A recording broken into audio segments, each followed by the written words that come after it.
Hi everyone, I'm going to talk about self-supervised learning and semi-supervised learning for speech translation. Our paper is relatively simple. We combine multiple techniques of unsupervised pre-training, language model decoding, and self-training, and apply that to speech translation, and we show that those techniques are complementary. In particular, in this table, you show the great impact of unsupervised pre-training in line 8, which leads to a 22.3 BLEU score on average on the CoVoST 2 benchmark on 4 English to foreign language pairs. And it's roughly a 7-point improvement over previous baselines that were released in the original paper of Wang et al. On line 1 and 2.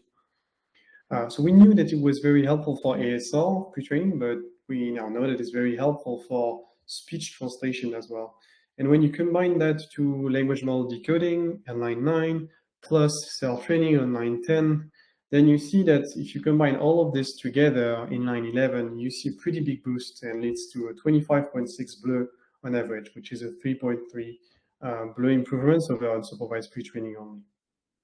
So it's quite interesting that those different techniques are complementary. It's a nice also replacement for our back translation that we use in machine translation. Instead, here we leverage annotated speech and text data in the form of language model decoding plus self-training. We show finally, in particular, that the amount of annotated data that we use on the speech side is particularly important when we switch from a pre-trained model on line 1 trained on Libri-Speech to a pre-trained model pre-trained on Libri-Vox of 60K hours. We get a 3 BLEU improvement.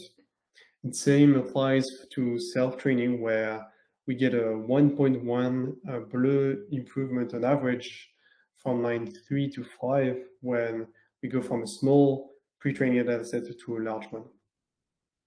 So we set a new state-of-the-art on this CoVoST V2 benchmark. While we don't leverage additional supervision here, we just leverage the speech translation supervision given by CoVoST 2, which is relatively small.